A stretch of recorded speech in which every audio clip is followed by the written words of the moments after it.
That. All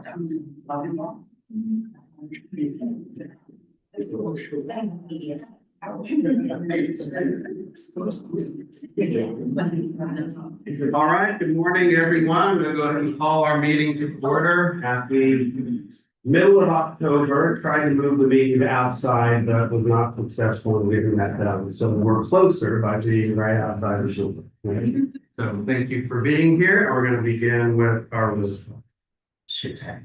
Eddie Mesh, Here. Dr. Fuller, Here. Dr. O'Rourke, Here. Ashley Jackson, here, Tommy Smith, Here. Nikki Norton, here, Dr. Tyrone, Dr. Cassidy, Desiree Honorary Thomas, here, Dawn Hare, here, Dr. Braces, Yeah. Dr. Brian, Ms. Gina Doucette, here, Dr. McLean, Present. Beth Alford, Here. Kenny Herbold, Here. Dr. Gladden, Here. and Trey Roche. Here. Keith Williams. And Dr. Fuller. Here. Very good. Very good. Thank you, Louise. All right, in your packet, you have the minutes from our prior meeting, and they were distributed as well via email. You can take a look at those.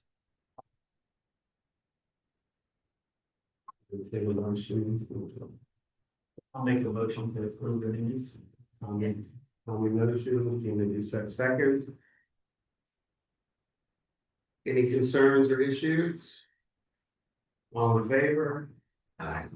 Alright, the minutes are approved, so we are gonna move to our next agenda item, which is pretty much the entire agenda item, right? Yes. It's a discussion of recommendations, and Elizabeth will lead us through that, and so greatly appreciate the feedback we received. That will be reflected in our slides and for ourselves.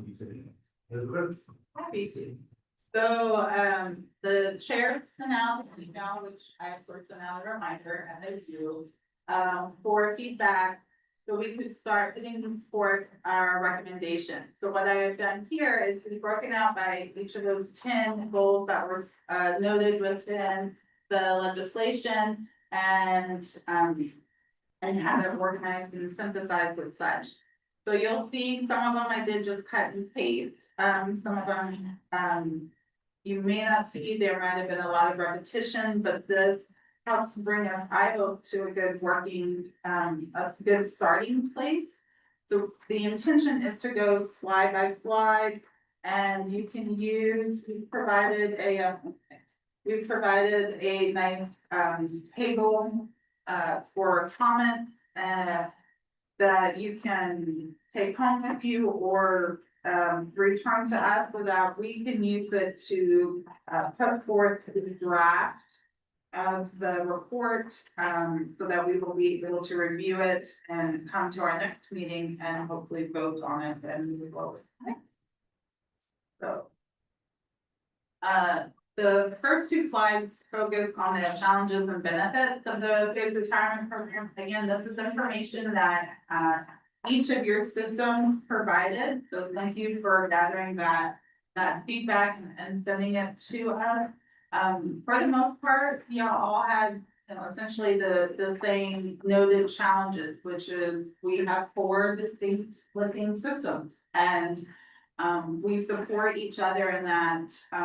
We do think a phased retirement program should move forward, but we also note that it can't be a one size fits all type situation. So I'll give you a minute just to read through them, and then if there are any challenges that you would like to note that we can add into the report that are not listed here, feel free to either write them down on the comment paper or provide them to me now or via email. And we also provided the presentation that is in your folder is the presentation for today as well.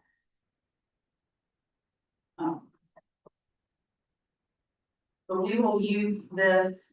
This is going to go straight into the report, so I do appreciate y'all all helping to write it for me. So we don't have to do it heavy lift Very helpful. in that regard. But if there, like I said, if there are any other challenges, I can go ahead and update it, from here, but just let me know. Have anything they'd like to add or discuss? Very well. I'll move to the next slide, the benefits. So benefits of the phased retirement program, again, I think the primary one that we saw, repeated often was the ability to use it as a planning tool. It wasn't necessarily as much of a cost savings tool, but certainly one that would help, your institutions and system as a whole to keep that institutional knowledge and be able to plan, provide that succession planning aspect that isn't always easy to get, I guess is the best way to put it. I know, environment changes, both politically and economically speaking, and so sometimes it, plans change and we all understand that and respect that. But the primary feedback we got was that a phased retirement program would certainly assist in more so in that succession planning and institutional knowledge transfer, as opposed to seeing it as a, as I said, a cost savings. So. Comments or concerns on what's noted here? Kind of adding to our toolkit. Very much, very much. Great. Okay, all right, so, we did, again, do a quick overview. We were required to provide what other states are doing within phased retirement. For the most part, within our higher education realm, it is focused on our tenured faculty, which you all noted. There are some, some other institutions that are cumulative with both faculty and staff, but and as we, also discussed what it looks like within the federal government realm. But for the most part, the higher education institutions all focused on our tenured faculty personnel. And so we noted that here. We also noted that for most all of them, well, actually all of them, there was some type of written agreement, which we stated here. And that written agreement defined the guardrails that we've touched on a little bit throughout our various meetings. We also noted that there is not an automatic approval process, but what that approval process is more formal at some, less formal at others. So that is certainly something that, can be taken into consideration as well, when determining, what our recommendations will be. And the effort didn't really go less than 50% across the various programs that were presented. And did I miss anything or any other takeaways that y'all would like me to add here? I just wanted to point out that beneficial to the institution was a piece that was really very strong in the feedback that we received, that it goes both directions to make sure that it's an appropriate habit to take. I want to say in this slide how most of the programs we looked at had low participation. We can. I think that's a value. Sure. Yeah. Okay.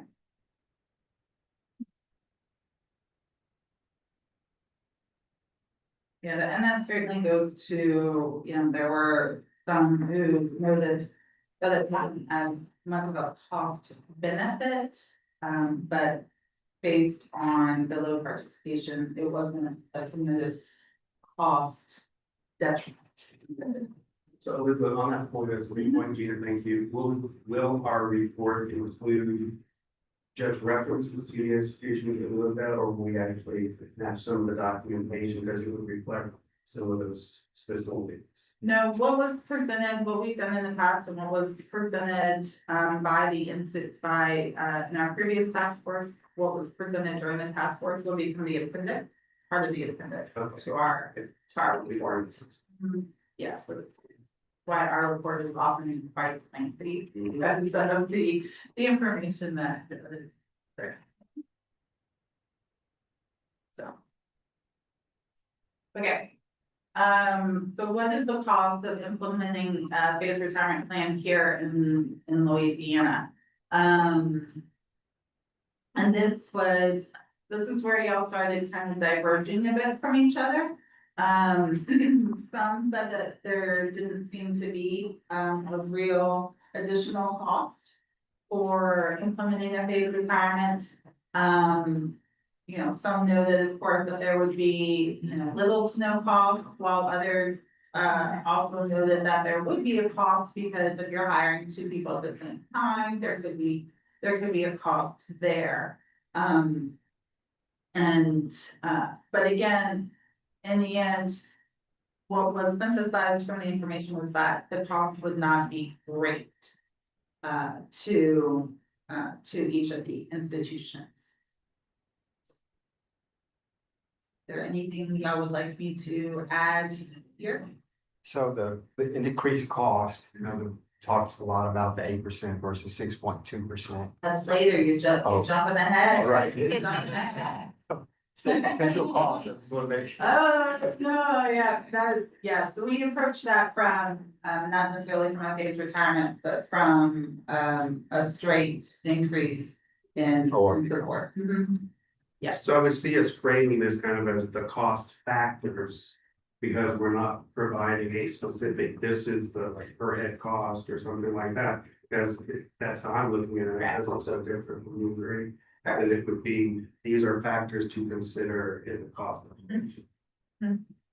And I did wanna, make note of the comments for, both Tara Zell and our actuary in the room. That there, could be an actuarial cost to the retirement systems, and how that would look, and that would also impact the work that y'all do, Trey, at TRSL, and how that could play out as a cost as well, if you wanted to discuss a bit more on that. It would really depend on what the program looked like.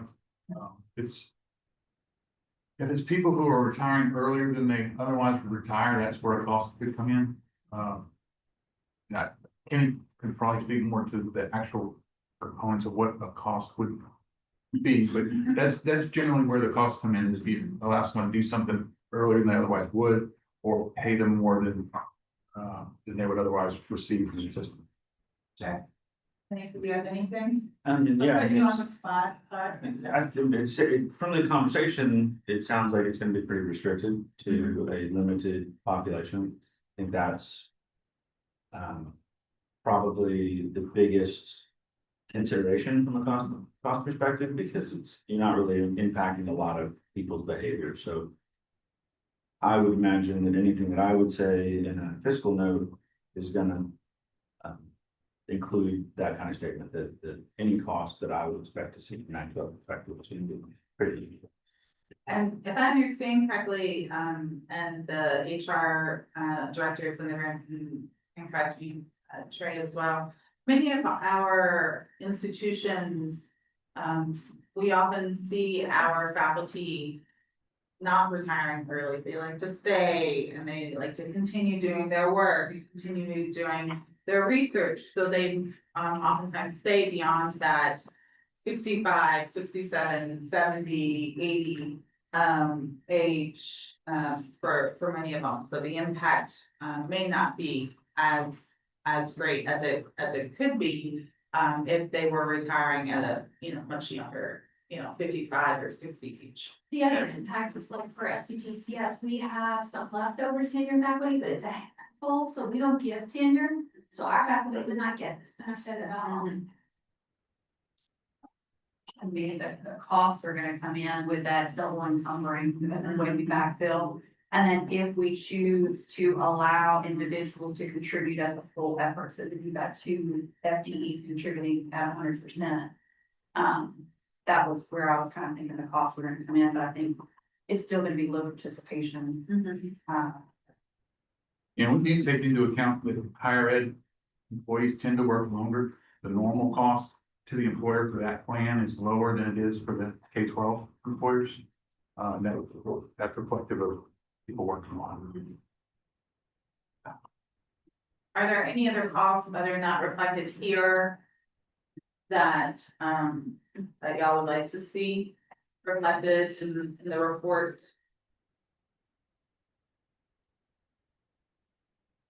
Again, you're welcome, of course, please send me any comment. Well. So moving to our next tab. So what are the potential eligibility requirements? I was telling the chair, I could really see where the HR director came in. Because on one of them, someone wrote, if you be 59 and a half, they have to be, have paid it in already, and I was like, okay, that's definitely the HR director in there. And you'll see some of that later on in the recommendations. But I think our first determining factor is, are we going to include this for what population? And do we want to make note of what that population looks like in our recommendation, which may go into legislation? Or do we want to say, keep it open for both faculty and staff, based on, system determination? That's the number one question we have to ask. I'm opening that up for discussion. And faculty broadly defined, that's what you're asking about, right? Not just tenure track and tenured faculty, Correct. right? Correct. So when each of your institutions provide information into our InSolve database, you're able to determine if they're faculty or staff. Faculty are inclusive, some are listed, some of the librarians are deemed faculty, instructors are deemed faculty. And, that could be how we designate that definition as what is reported in InSolve. Or not, y'all are the determining factor, I don't know how to vote. So. I mean, I don't think at LSU there's much of an appetite of extending this to staff. Yeah. Tommy, do you disagree? No.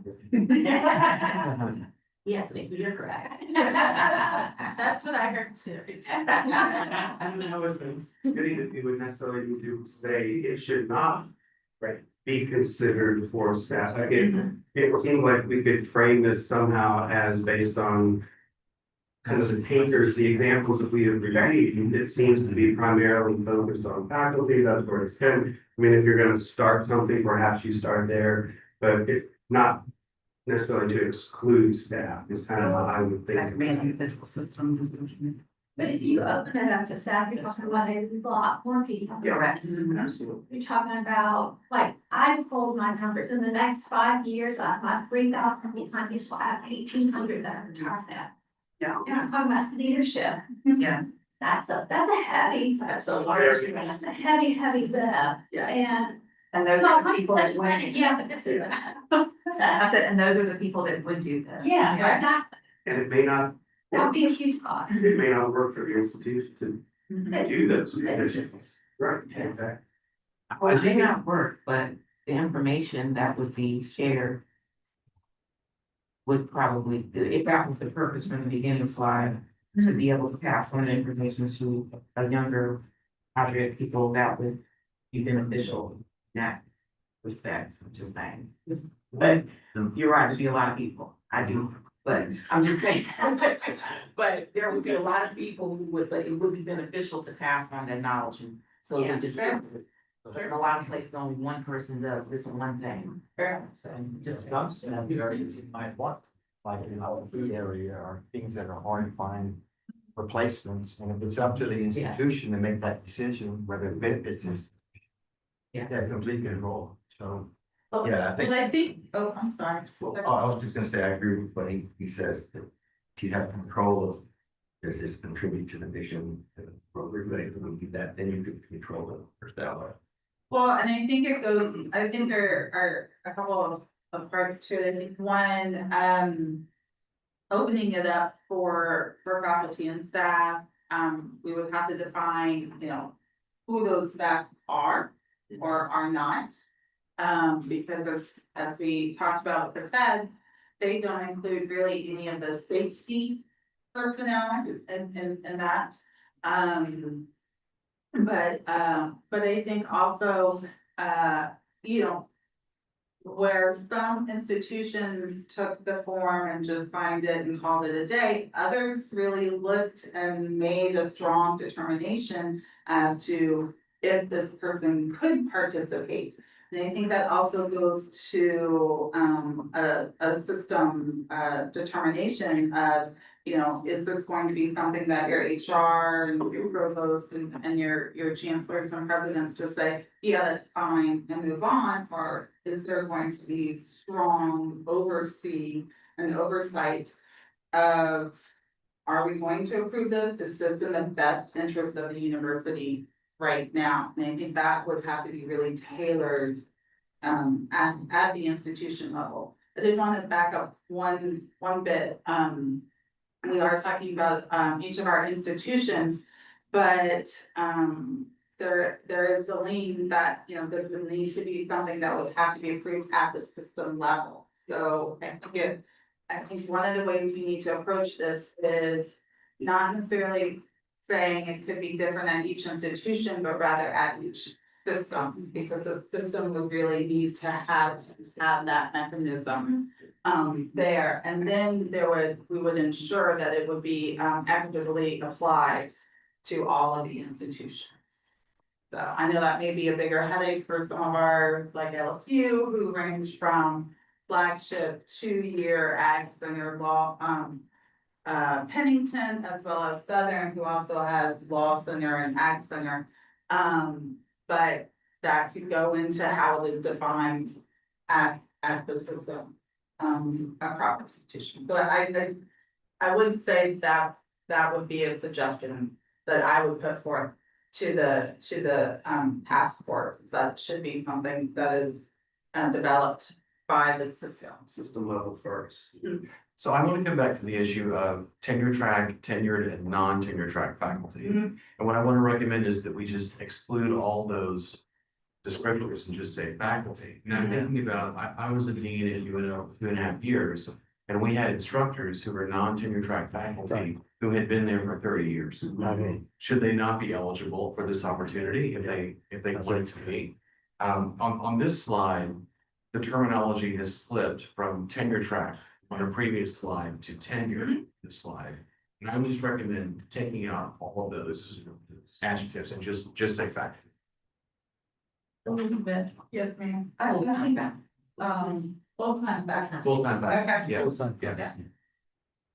when I read all the comments, it really focuses on faculty and I understand. I do see that it would be a potential problem of giving different classes of employees if you only focused on faculty.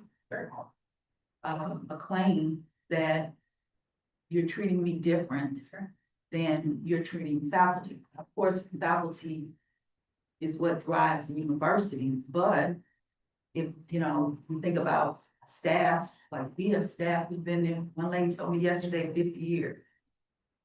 But she's going home, but here's my. And that also goes to what Craig was saying earlier. We're cheaper than that. Right, we are. It's like, no joke, we are. I mean, we have a lot of long tenured staff. Yeah. And so, But if you were an accounting manager working at a university and we come with this phasing plan that really focuses and is more beneficial to faculty and it appears that way, I think we get into something else too. I think that point has to be made before a decision will be made to move in that direction. Okay, I think one of the other,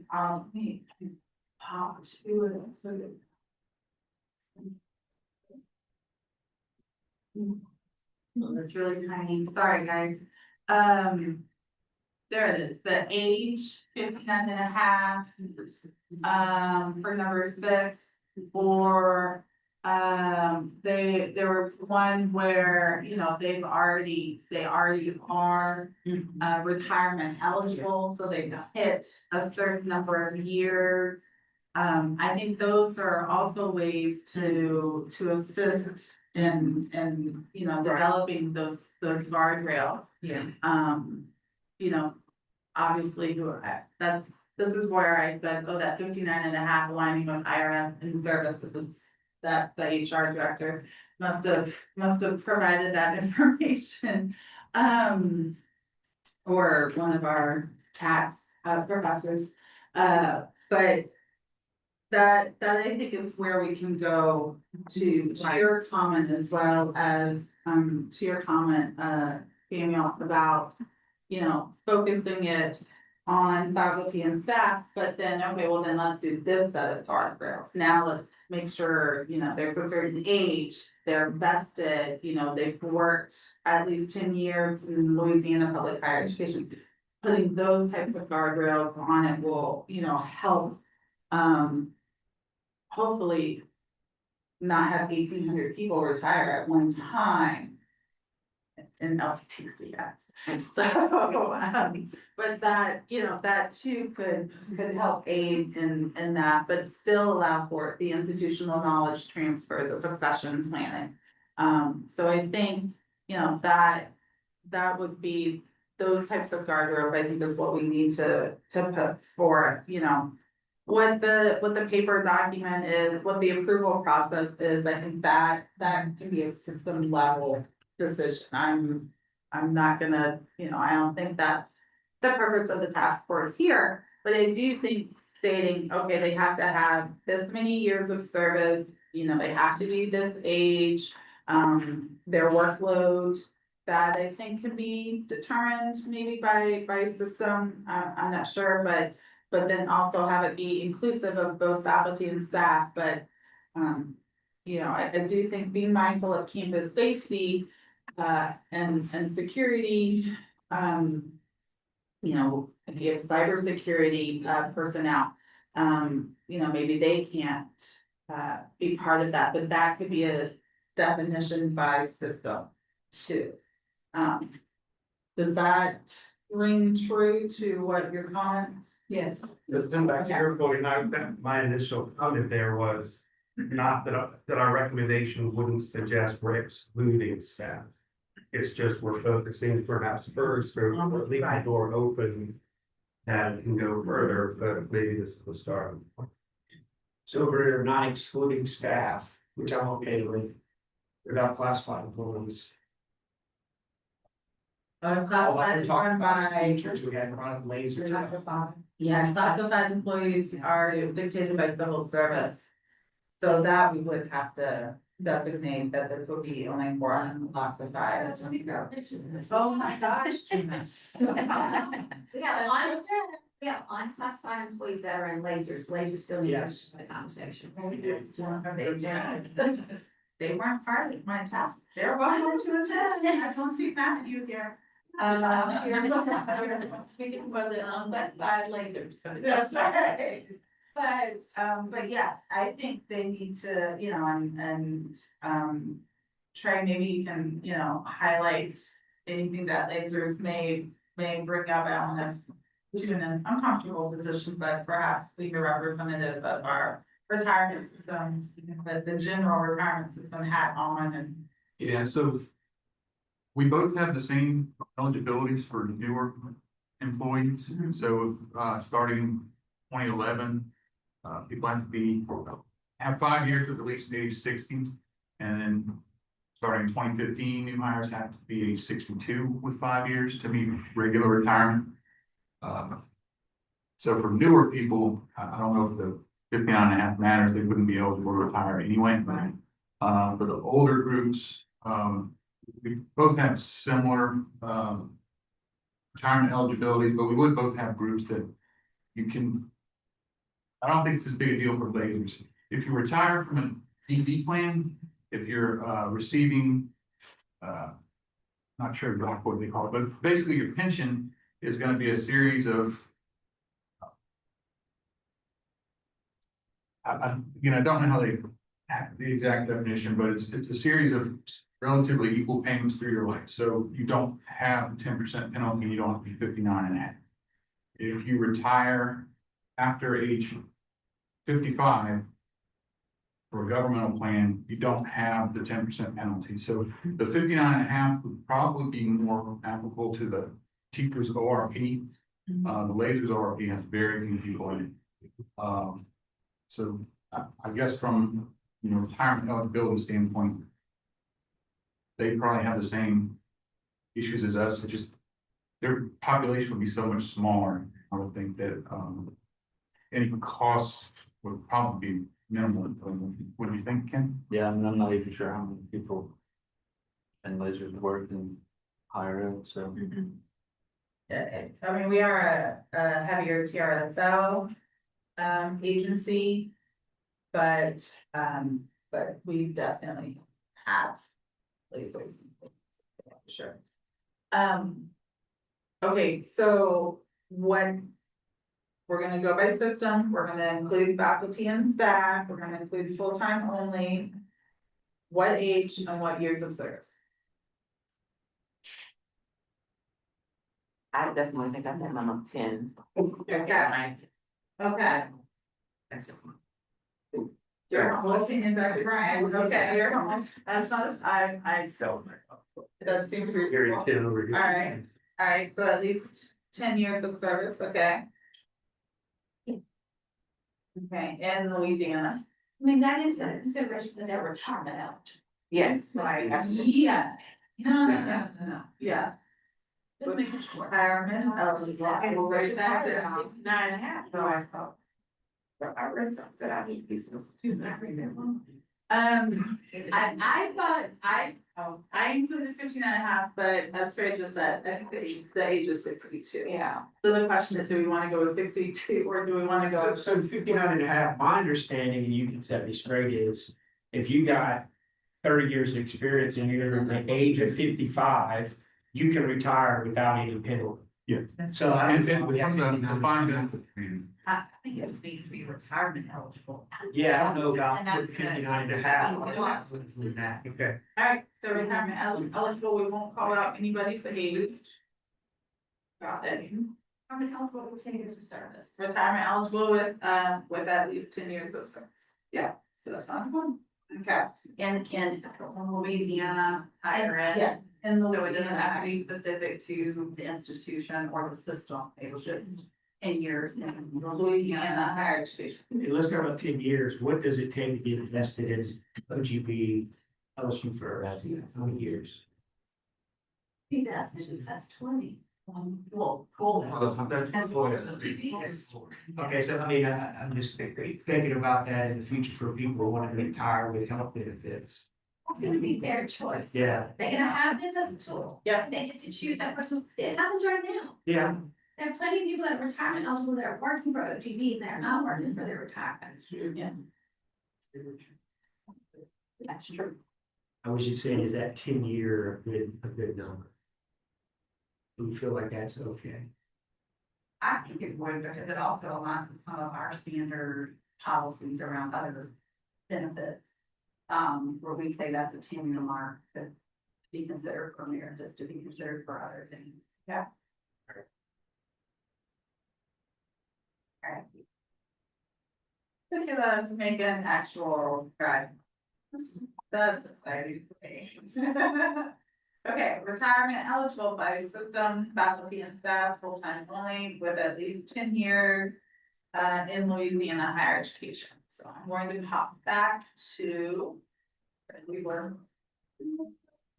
One. I think we've touched on all of the general synthesis elements here, so we'll move to the next one. Time period, this one again, one person for as soon as possible, which I appreciated, so I included that. Some of y'all talked about it being specific to the campus as opposed to, system. Some of y'all provided, well, it really can't go into effect until a certain date and why. So thoughts, because this will be, it will be, necessary to provide this information. I do wanna suggest for the person who has to plan and write policies, I do think putting some type of reasonable planning time frame into this is important.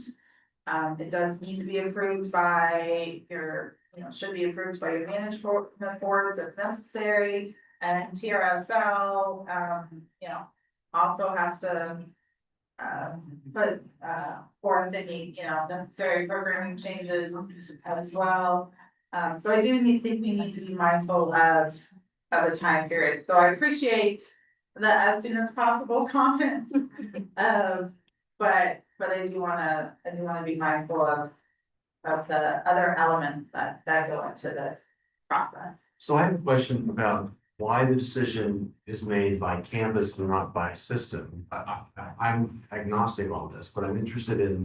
So for LSU, you have 2-year schools and you have 4-year that don't have tenure track faculty.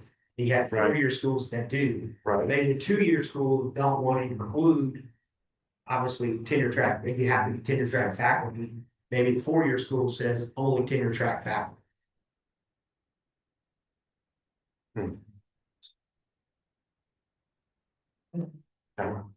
And then you have ag center that has a whole extension and everything else that is totally different than anything. So yeah, that's why. No, We had suggested building on campus to fit those. Now, you could write it at the system level to be very broad. right. But if you didn't want to like at the flagship to say we don't want instructors to do it.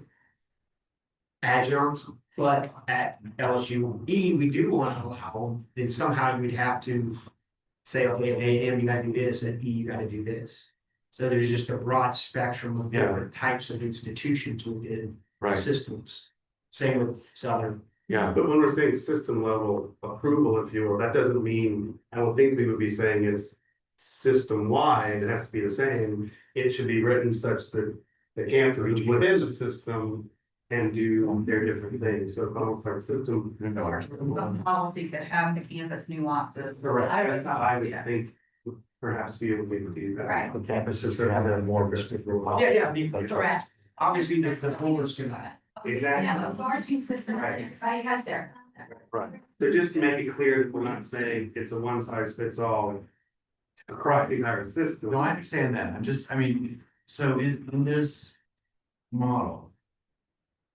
Could a campus choose not to do this at all? That's what I'm worried about. I understand, the variations among campuses in a system. And the importance of providing some level of control in those campuses. Could it, first of all, I'm not sure on a campus who makes this decision.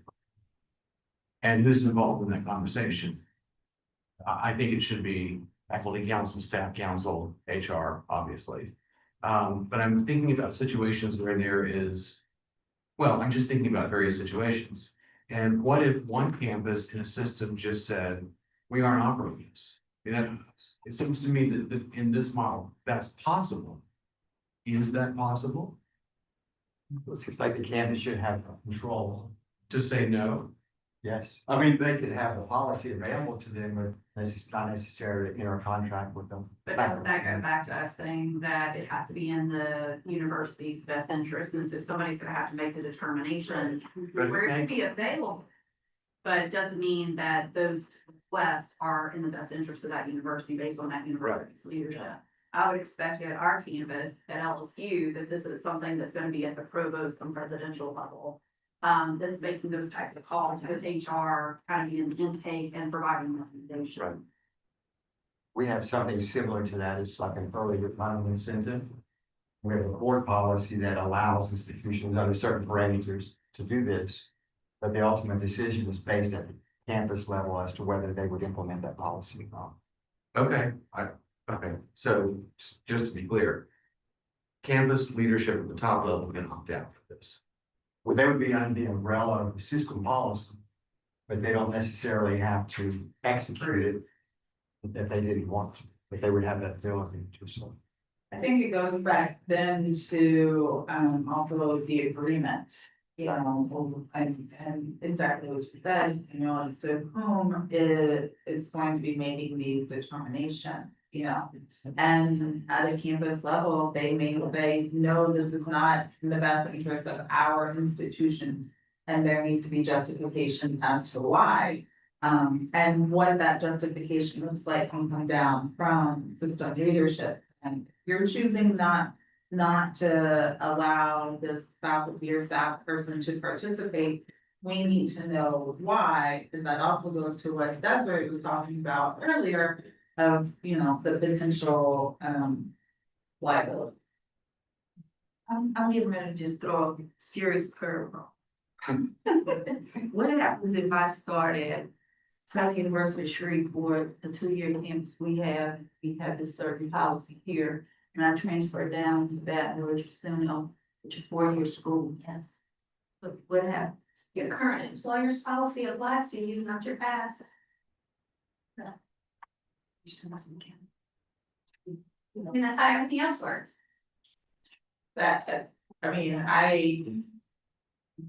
My previous employer's policy doesn't apply to me, that's how I would appreciate that as well. Now, and it also goes to, you have a system, overarching system policy, but allowing each of your institutions, which you, as a system, may choose not to do.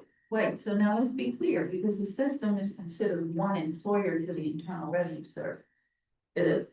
Yeah, you are the system is the agency, your institutions are the program. Correct, so I'm just really thinking about that.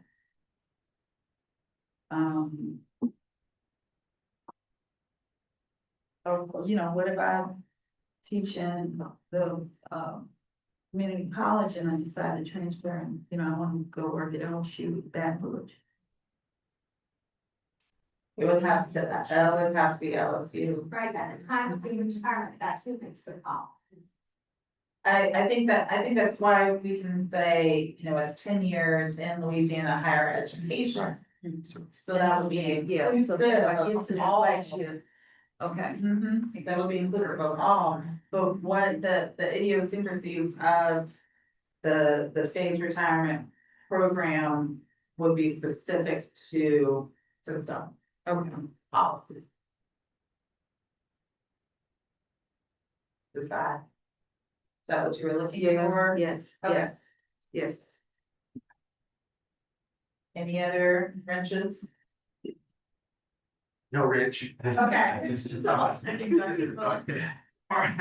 Part of this problem, seems like we've been focused on the idea that it should be mission supportive in terms of the decision, but wasn't there also the statement that this should be done in part to increase retention in terms of incentivizing, but the more we lean towards control, necessarily we need to do that, but more, if I was the faculty member thinking about this, and the more control it is, no, my president never approved it at my institution.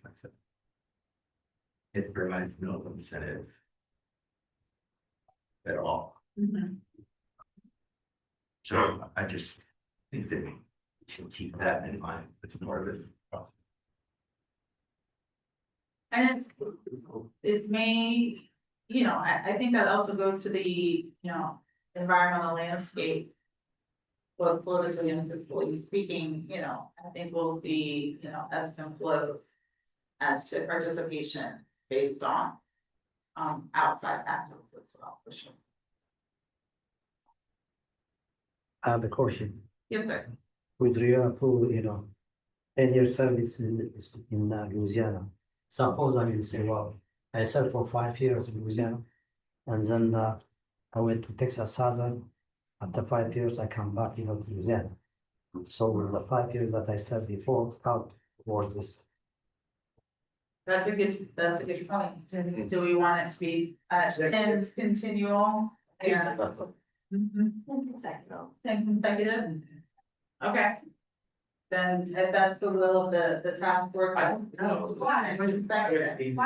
Second. I'm asking. No, I'm asking why too. I'm probably. In 5 years here. Yeah. Mississippi for 5, you come back, you do another 5, Right. but it's not consecutive. Well, why would we? Why Serve the state for 10 years. So I would say to that, I'm kind of the notion that we have continuous service dates. And that's what all benefits are based off of. So it's not continuous service, it's the overarching collective service to the state. I think that should be considered. Yeah, I do too. Oh, with the caveat that they didn't refund their retirement. Correct. I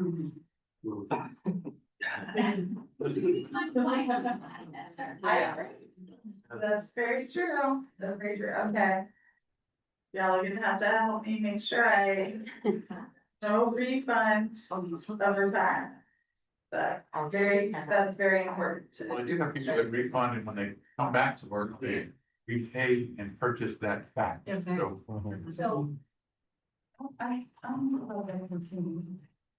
Well, then we don't have to, Let me tell you why. just be What 10 if I'm thinking about the faculty, somebody leaves it for a year and they're off our payroll to go to Columbia to research. They're on their payroll, Sure. for that year. They're still employed at the institution. I know, yeah, you're right, but sometimes, we had a situation, I think we've had someone leave for more than a year to go do research. And they're not, But if they come back and they come and do, if they're there 5 years at the Louisiana institution, they leave and do 3 years of research elsewhere, and they come back and do 5 more years, and they would have. why would that be? And I'm just wondering, I'm still trying to figure out what is the concern about the continuous service? Why is that something that should be concerning?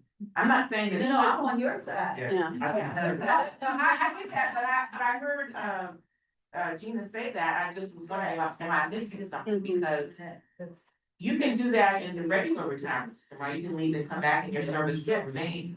Yeah. If you don't write that. I think what I'm hearing is we use the term collective versus continuous. Okay. Right? Yeah. So then we're all thinking the same thing. So I think I would agreement that it should be collective service. Collective with no refund. With no refund. And not continuous. Especially in Louisiana with natural disaster. Yeah. I would like to see that belong somewhere else, but, I had to, and then now I'm back, and I'm glad that I still have my time. What's up? And that might be determined at the system also. I have a question. So refunds for the DV plan is relatively simple. For the ORP, if you move to another institution out of state, you can roll that money over. You haven't necessarily taken it out of the Louisiana ORP, could leave it here, but you could also roll it to wherever you go. Is that a refund, or we don't necessarily track that sort of thing? I mean, You track service. You have to retire percent. Yeah, You have to retire. I think it's a more nuance if you are with the DB as opposed to the. DV has the refund, Right, the ORP, they can they can take it either wherever have they their want. money with that as a provider, they can roll it somewhere else. Because Good point. Yeah, I think just noting, as members of, the state retirement plan. State retirement DB plan. We can note that, because yeah, certainly. There are gonna be people who are gonna leave, if they wanna keep it up wherever else, that's not TIA or Corbridge or Voya. They certainly have the choice to do that. So this discussion is on the previous law. Yeah. So are we done? This is great discussion. I think we got some more clarity here. But Just to hear one more one point. point, it seems like the intent of the policy is to retain valuable faculty with Yes. skills. Yeah. And we're coming up with a lot of restrictions to prevent that from happening. So like, we're talking about separation of service, having 10 years earned, or something. It seems like the purpose is trying, to divide your valuable people again at the discretion of the university. And to recruit them back, Right. which is to the point was made earlier, if you can have your credit. Collective service, then that is a recruitment of positive to potentially bring them back. So I think that's a good point. I think it's balancing the retention, the recruitment, but also the succession planning. Is where I think we're trying to really balance everything. It can't really lean toward one or the other, and I think. But I do think that depending upon individual preferences, it will seem as if it's leaning toward one or the other. There may be, accounting is a good one right now within, a lot of our institutions are losing, a lot of persons within their accounting offices. And as a result, that institutional knowledge is walking out the door and we just don't have enough coming in. In this case, not only would it provide an opportunity for mentorship and succession planning, but also that institutional knowledge transfer. Was that person necessarily going to continue staying? Maybe not, but it might help recruit that next person also coming in, because then he or she will have that opportunity to gain, knowledge much faster and just be, better at a much higher rate. Wow. But I think there can be applied in a variety of different manners. So the next question is, when do we want to, when do we want to implement? So, I applaud the as soon as possible, but I do lean more toward, having, a start time of, I think July 1st, 2027 seems like a reasonable start time. It allows each of your systems to really plan and allows for it to, move forward through session. I have a question about 3 years, and I know that was about other states, but what are we proposing here? That is that a minimum? I remember it, 3 or a maximum? right. And you have any options in the, sometimes you don't need 3 years, maybe a year or two to get that succession. I think that so that would be number 2, the duration of how long the person would sign, essentially the MOA with the institution. Do you want it to be 12, or do you want it to, be up to 3 years total?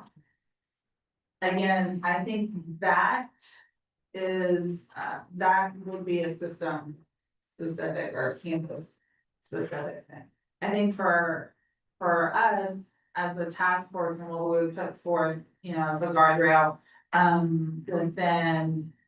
within the legislation is that it would be a predetermined duration of time as specified within, the system policy and the agreement with the employer and employee. So Elizabeth, after our work is finished, how does language from a document like this transfer into the final recommendation, and I asked that because, this is the concern that I raised earlier. I asked that because of the slippage between system and campus. Sure. So for example, on slide 11, it allows each system and or campus to put their individual policies and procedures in place. Right. I mean, you know, We would, at what point do we determine who's doing what? right.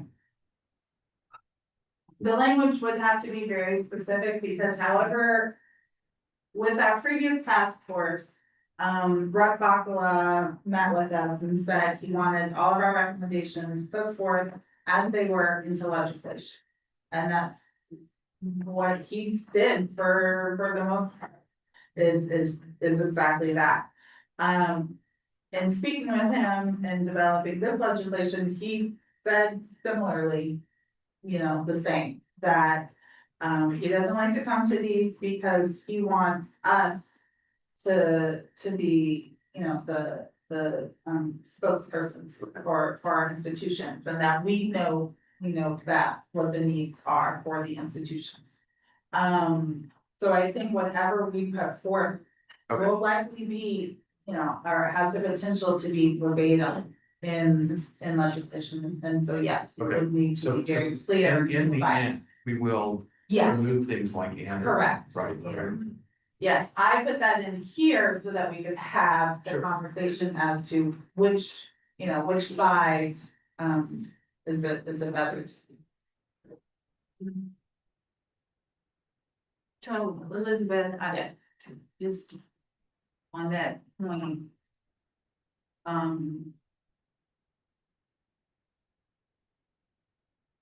I think once the systems start to go back and think about what their system policies are going to be. If, you know, and you're right, once you reach it to them, they're going to write the legislation verbatim. I do think you ought to keep it at a system level, because it's a little better if we can say, all the systems were at the table, and they, because one of us should not show up when this is going through the legislative process. I said, wait a minute, that doesn't work. Right, yeah, you're right, That's my, yeah. you're right. So that is part, also, what we'll be doing is we'll be taking this, putting it together in a draft report and sending it to each of y'all. What occurred last year was we did that, and realized we needed one more meeting to get to that final version. I see that probably happening again here as well. As I will, you know, put this together, put a draft at our next meeting, really deep dive into what that draft looks like. And then, you know, that will give time for system leadership and each of y'all to, you know, take the time necessary before we put forth the final recommendation. So. But yes, you are correct. It would not be good for member institutions to say, no. That's not good for me.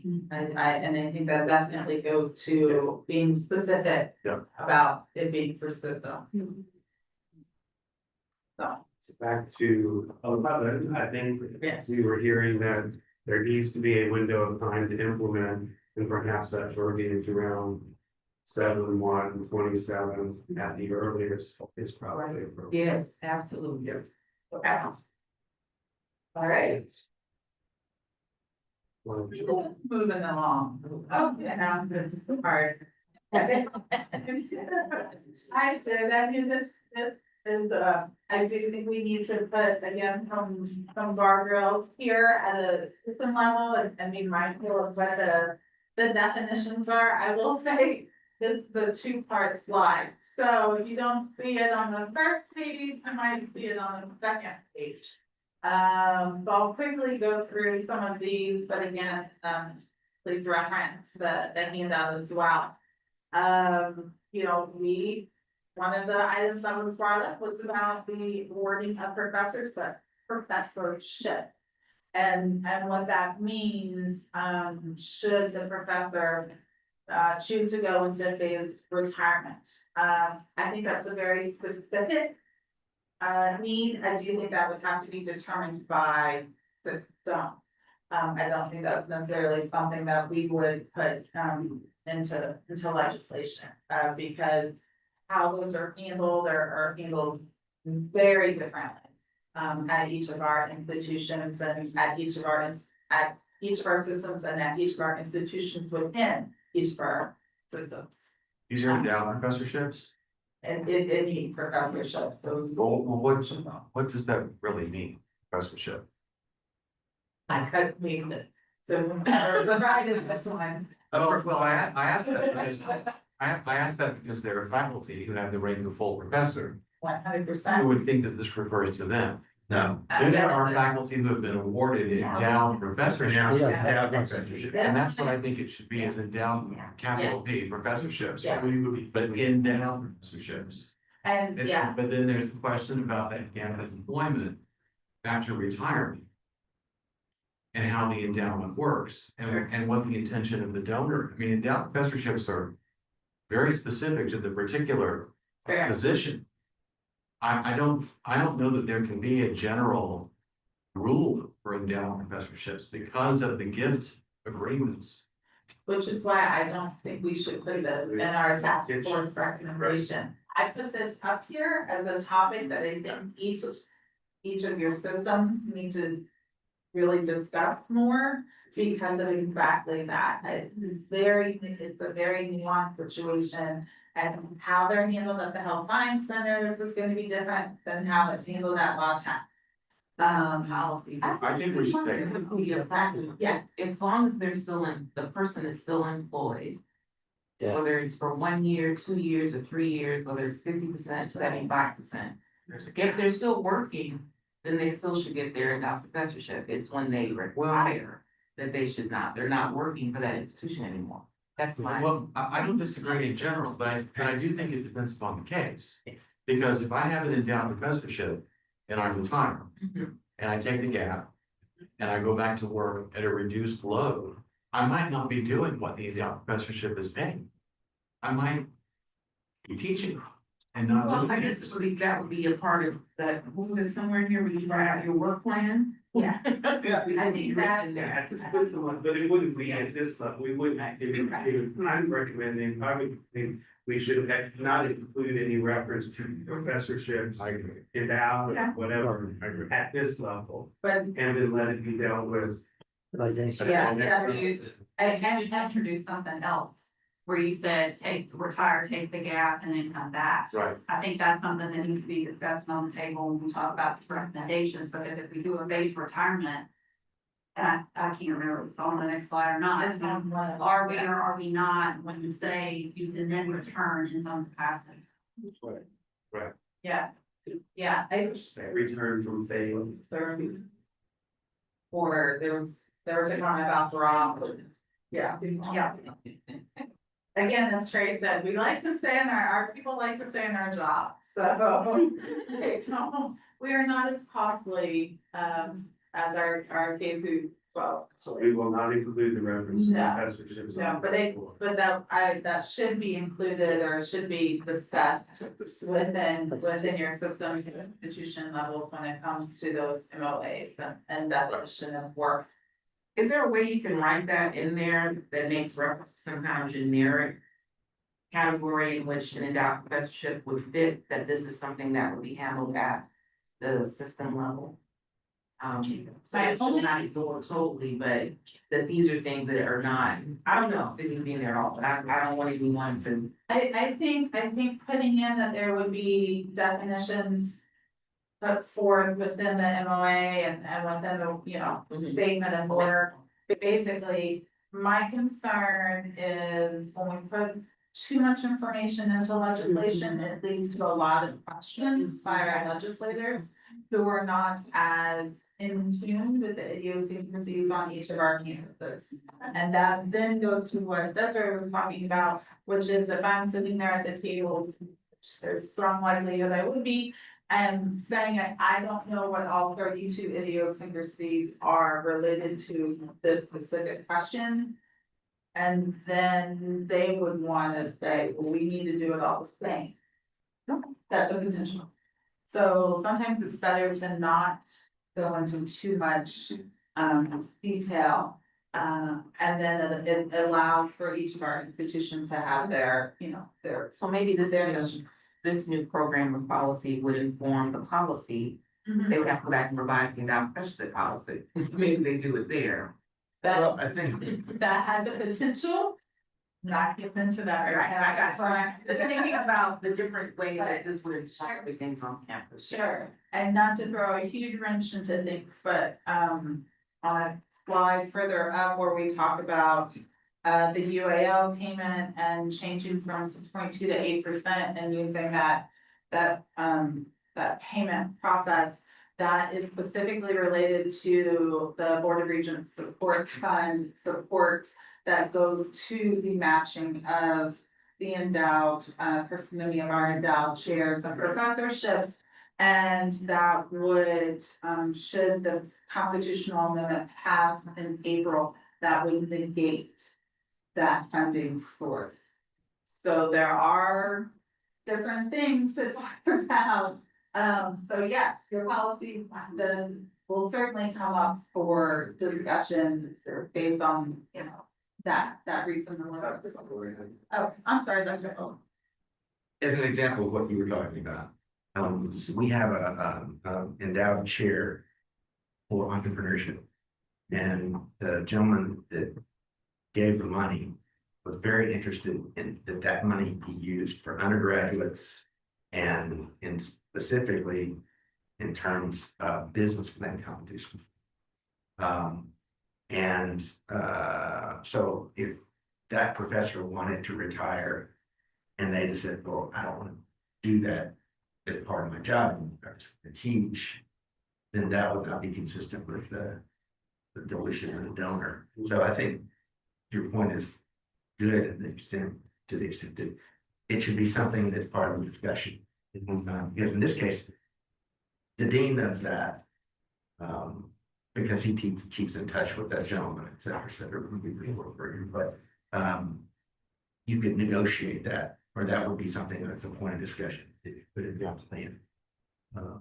So I think the point about having that in there for people to think about implementation, but that it could be part of the negotiation of that plan if these things go. So something like endowed professorships and endowed chairs, I mean, there should be some language about that this should be part of the negotiation of a workload agreement in ways that are advantageous to the university and respectful of the wishes of the donor, something like that, right?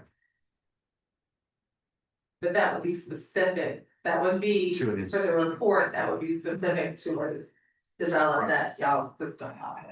I just think it's important to me, kind of all come to an Yeah, agreement. or an institution, yeah. What else? Okay.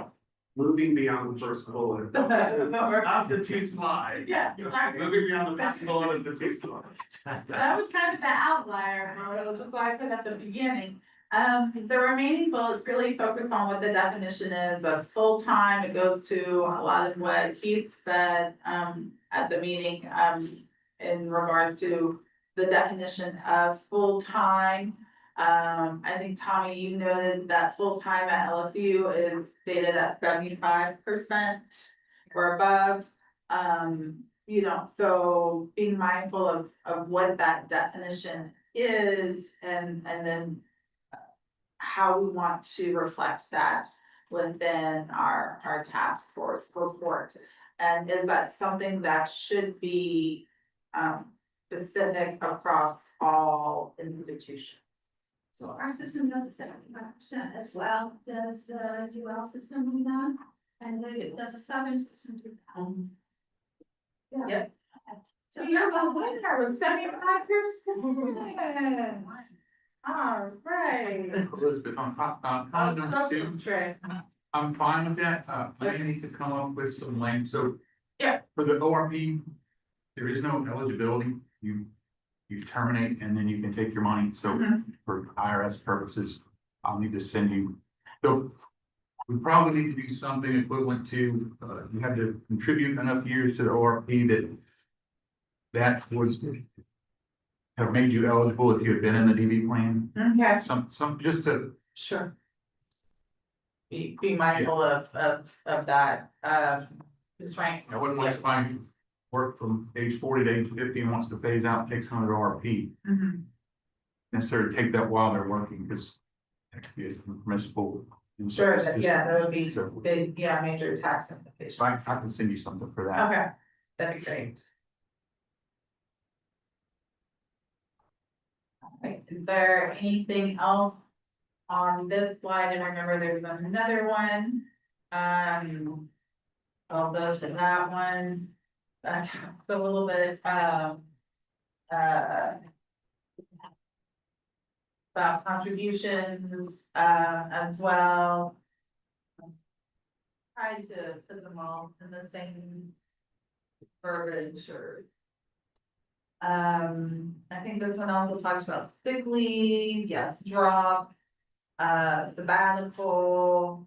I think all of that would be specific to what would be defined in your individual, system or institution, workload, statement.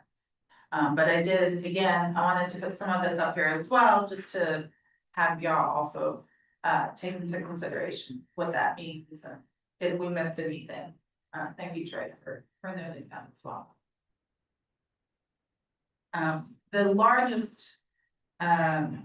The largest factor here is that, should we move forward with phased retirement, which is the direction in which we seem to be going, that, the employees should continue to, receive their health benefits.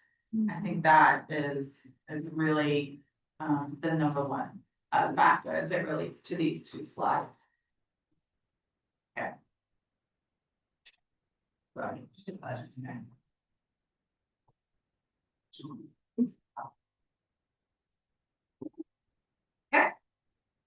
I didn't see anything about what is gonna happen with the DB plan. Are they just gonna keep contributing and earning more service, or are they gonna be contemplating they can get a benefit from the defined benefit plan? Where, I'm sorry, did I miss one? Well, I don't see anything. Further, let's see if I put it into.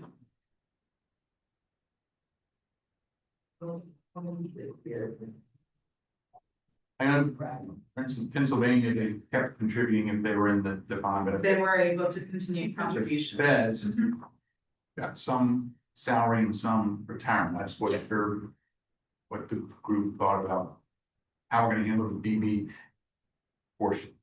Okay, The RP's covered, if we wanna let them take it, what do we wanna do for people who are in TRSL or even lasers? Defined benefit plan. Do they wanna contribute and earn those extra 3 years, and then once they actually retire, they get their benefit, or are y'all foreseeing them receiving something from us during the phase that period? time period. So we need to calculate it one way or the other, or we leave that open I to would go either way, whatever they would like to do. I think we would need to. Let's have one, let's have one. I think this is something that has to be very clearly defined. They'll have to Yeah, put it in very much. our statute to tell us what Specific. when they So, get. HR divided. Discussing. And For them to be able to receive something while. Mhm. That's I believe the HR over here. Yeah, don't put us all together. I know, I noticed that, and unfortunately, Ashley just stepped out, but yes, all four of our HR directors are right next to each other. For good or for bad, but, I think the thought was that they would, be able to take some out at retirement at when they registered for base. But still being able to contribute. So they will contribute and And back to that. That was a great express.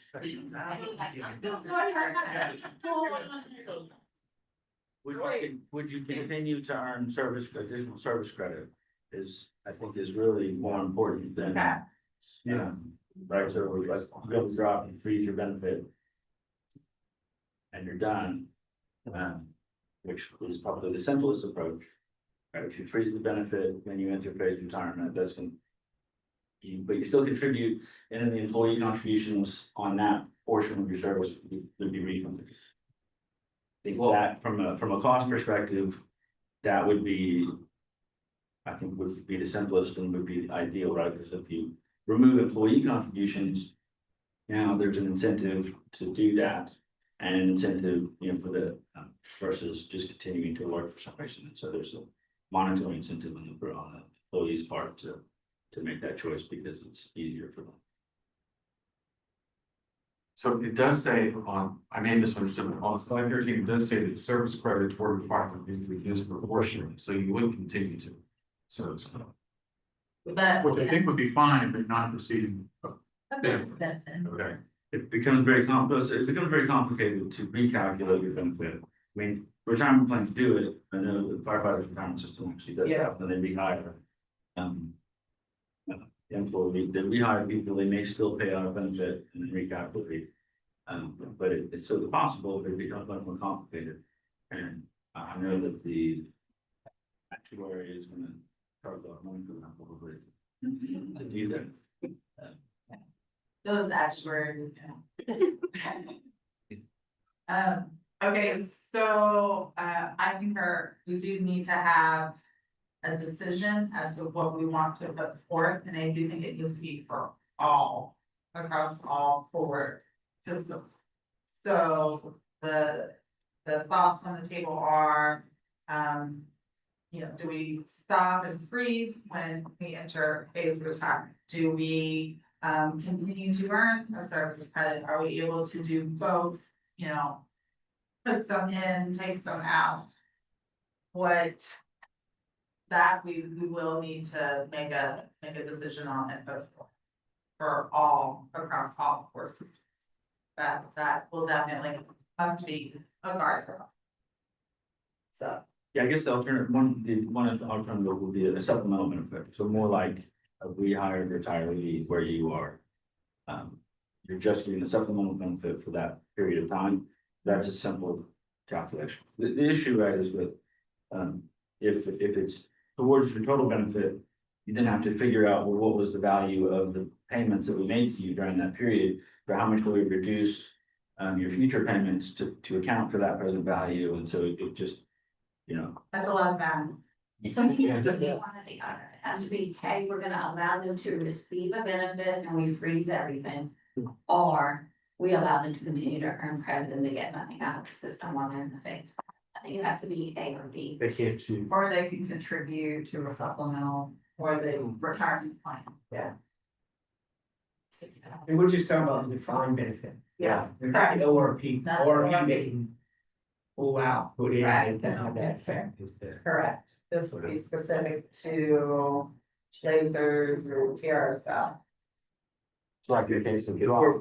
I guess one of the overall thoughts that I would have would be to your point earlier, if we're trying to, I hate to say incentivize, but give this as an opportunity for people, then we wouldn't, whatever we do in this space, I think would need to be or should be in a way that would perhaps encourage them to participate in phase retirement, than to say, oh, I'm not going to participate because of that.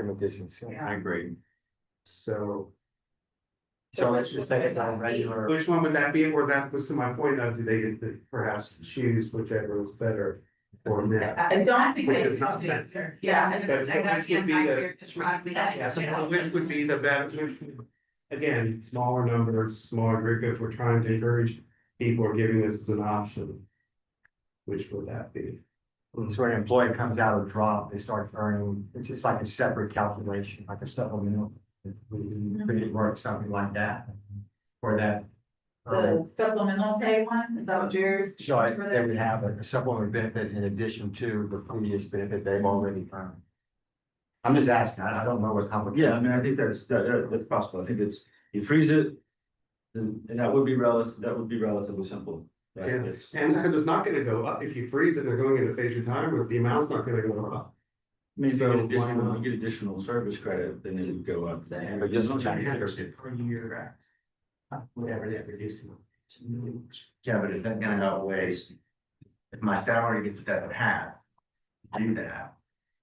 Is It's that not high, it's gonna be more important, Right. or is Yeah, it it's not- making up the Well, difference? it's not your final years, it's your highest. Highest year, years. it's still. that year. So you get the credit, maybe not the salary, but you get the credit, so. Right. Which may not be a big impact if you have 30 years of service, then additional years and you should follow some. When if you're doing 75% effort, are you gonna be cut in half, or are you gonna be cut by 25%? Your salary. So, Okay. our recommendation from HR. We do, we have to. We do think if the stop and freeze would be the right thing to do, but Stop. still allow them the opportunity to contribute to a supplemental retirement plan if they want to continue building an MFA. Okay. All right. And they would receive a benefit. And they would receive the TRSL benefit, yeah. Good with So, like, you're saying switch to ORP? No, not switch to ORP, but allow them to continue to like Supplemental. like a 403B or 457. Okay, so something outside of TRSL. Correct, correct. Okay. And they don't have to do that. And they don't have to, they can opt to do that It's something that supplementation they they wish do to do for for their their own own benefit. benefit. Yeah. Is that an option for lasers and books? Yes, yeah. Yes. And what would they get from retirement system? Well, we're freezing it, I guess they get a calculation of their benefit. Right, but are they getting 100% of their benefit, or are they getting a portion of their benefit because they're getting a portion of their salary? Portion? I think a proportion, but. Yeah. Yes, I think a portion as well. Okay, do we know what proportion? Or no, no, I know. Yeah, 50%. Would it be based on Like instant. their percent effort? Yes. So if they're 75%, maybe 25% of their retirement. Is that? Is that doable? So we don't wanna go less than 50%, right? No. I would say Like that. doable, it's gonna be a lot of reporting for the lawyers. Anytime an effort changes, they'd have. I would assume that, Yeah. let's say you didn't. I know one of the examples we saw, they could change their percent effort as they move through their paid retirement period. If that changed, the benefit will change, and, it's possible, we just. HR would just have to report. Anytime there's a change, well, it's. They really like paperwork, right? I know. No, it's not. Yeah, I don't. Yeah, your agreement is at 50% and it's 50%. Agreed. That this is, that we don't wanna do a phased reduction. A phase. Yeah, right. Right. The phase is to drop to 50% and then you receive 50%. We'll write our system policies. Yeah. Okay, so as we're talking about this, we're going to, Was that gonna be by system based on percentage, or are we gonna have a fixed? We can phase your 50% salary, 50% benefit. Or are we gonna have different rules for different? I think that's what we're going to put in to the recommendation, so that it would be the same across all. I think that was what the agreement was, to make TRSL, Kenny, and the systems just easier across all, as opposed to making rules for each of the four. And so, and this is for all faculty? And Like, staff, it is faculty and staff. Okay, so now we are talking about potentially ending. Well, yeah, we're starting to pay out 5 years early, assume 5-year phase period. For potentially all employees. Now, I understand that it doesn't have a lot of participation. but you have to plan. Nationally for most plans, and so. But we have a much larger pool much larger possibility. I understand there are still guardrails because it's gotta be in the best interest of the system. But as it opens up, we have a much higher potential for cost. And so, I'm less certain that I would say that this does not have a cost or a minimum cost of this act.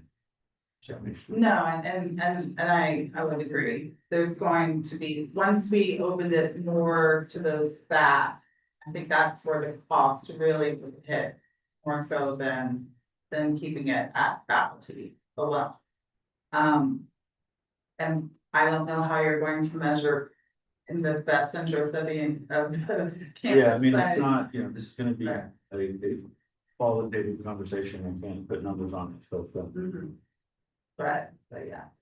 And I don't think what my board wants or likes to be put into too much consideration for this, but I'm sure our board will take a position, and depending on what the note says or what the cost is, I don't know what. Can appreciate that.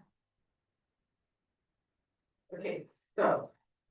Just wanna make sure I have this part down and y'all will of course check me. We're going to. Freeze and do a calculation of proportion based on efforts. We're going to contribute to supplemental, allow for contributions to supplemental, whether it be a 403B or 457. And did I miss anything on that? Those are the general articles. Okay. I don't know if this is Wait, don't switch your slide yet? the right time to ask, this is, what about employer contributions? Would they still contribute? I'm thinking no contributions, I'm thinking when we freeze. Yeah, like your benefit is concluded at that point. So you now have created an incentive for the employer to encourage this even more, because that person just became significantly cheaper to the employer because they don't have that employer contributions. Right, Yeah, so. and enough people do it, you're shifting costs from higher ed to K-12 for the UAL. Yeah, I mean, I'm not overly concerned about the normal cost piece, particularly hopefully we get to 100% funded, and normal cost should be employee only. It's the UAL that. Yes. Where this is really.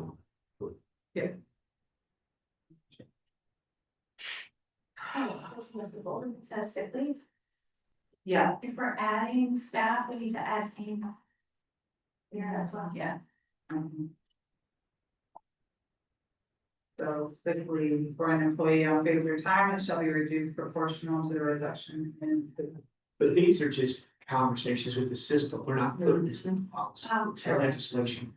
Mhm. The only thing we're putting on this page so far is what we just. Correct. Okay. Yeah, that they will. Yeah. That they will continue to get benefit. Full benefits, and that we will freeze. Calculate TRSL proportion based on efforts, contribute to supplemental, no more contribution to TRSL leaders. That's so soon. Okay. And you'll provide me the other language. Yeah. For that. But I assume that K-12 will not appreciate that. Some cost maybe shouldn't fish. You've been covered in for how many years?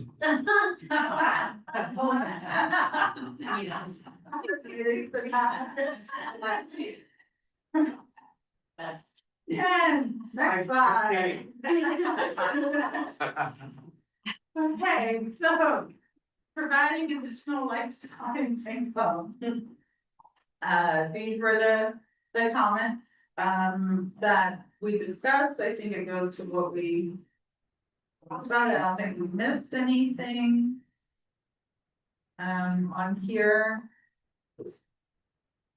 Where this is where we're going with our conversation. I'll just double check if there's something we didn't cover or if we missed.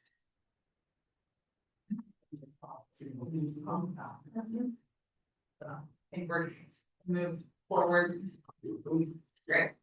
Okay, So based on information and based on what we've talked about thus far. We're going to set guardrails that are for the across all four systems. But following that, we will have, as it relates to those specific MOAs and those agreements and best interest of the institution, that will be specific to the systems and institution. I think similar with the duration, we did not say if it would be, what the time frame is, but I think, putting in a guardrail saying no more than 3-year maximum. And then that can be determined by the systems or institutions, what that looks like. Whether it's determined that it's a decision that cannot be changed, I think that is something, if y'all would like to put it forth here, but I think that would be more specific to the system and institutional needs. We discussed how the participation, should be determined. Again, that will be specific to each of the institutions and system. We're going to include both faculty and staff. We're going to include healthcare will continue. For those purposes, it will be voluntary. It will not, it's not a requirement that they go ahead and participate in this. We talked about workload. It goes to what we just, what bullet 5 is. We talked about vested years of 10 years collective service within Louisiana public higher education. I believe the age we went with was, I don't think, no age, that's right, no age, we said no age. And we said, retirement eligible. I don't know if we talked about number 7. Not allow a rehire for a period of time after the end of the phased period. Couldn't we just follow the standard retired retiree rules at that point? That seems reasonable to me. That's the will of the task force.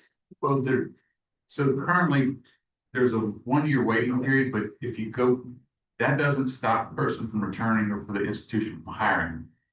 That's just if they go back within that year, their retirement is suspended, so. That's okay. There really is no prohibition on going back. So if you want to follow retirement, that's fine, just realize that there's no prohibition on doing it, it's just it limits your benefit from TRSL. And so for number 3, for that second bullet, we're striking that, right? We're not going to restrict that to tenure track back. Correct. Yep. I don't know if this is something that we would view as part of our system policy or something collectively to talk about here, but I thought about full employment. So if during the phased retirement period and we're allowing them to reduce their % effort with us and they're getting their full benefit. And then they don't work for me 20. And then they go and work over somewhere else. I mean, that's something we need, it is going to happen. Yeah. So I didn't know if that's something that, like I said, policy decision and canvas where this system level or conversation right here of whether or not we need to address that.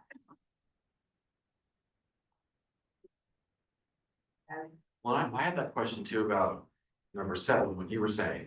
So if I retire from LSUE, do I have to observe the gap before I take a job with, I don't know, LCTCS?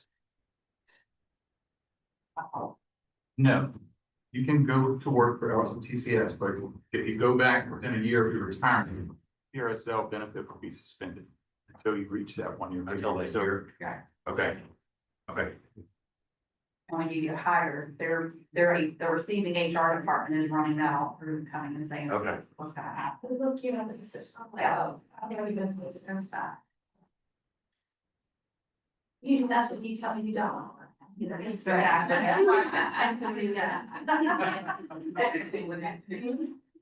do need to address the dual employment, what happens with the secondary employer and reporting or not. Yes.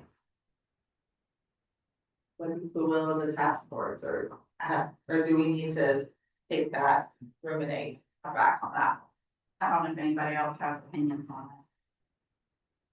I don't know. I don't either.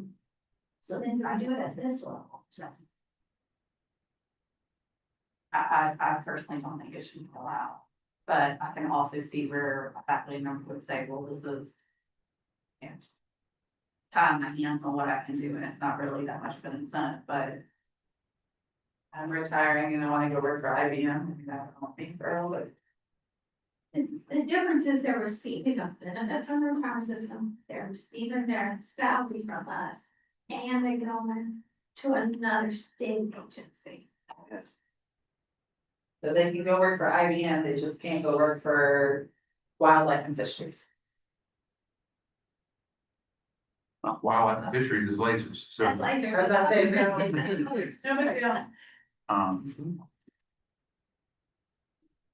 So they can't go teach for Calcasieu Parish. Would be another example. And that would be to course. I don't think so. And then if it's any other type of employment, I would presume we would do an outside employment evaluation to determine whether or not that's like in our normal protocol. So we would have to specifically say they can, they would not, during their phased retirement, in the MOU and the statement of work, there would have to be language that would say they would not be able to be employed by another TRSL or agency, or how would you want that worded? But if we're trying to remove. On the other side, if we're trying to remove the barrier or to incentivize participation, and it would be beneficial to Calcasieu or to the individual, to the state or whatever as a whole. Just for the additional paperwork, we would be prohibiting them from doing that. It's paperwork, it's the double dipping on it. That's Correct. Oh, it's what's their status, are they employee, or are they retired, and they fall into the work laws, or? Right, well, so, Or Both lost. because if they're getting a benefit, how is that not similar to them getting the benefit after they retire and us saying that they have a gap and we would be suspending their receipt of the benefit? Right? I would think so. Yeah. So it's 2%. But then what do we do in the second year, third year, when they've met the year. year?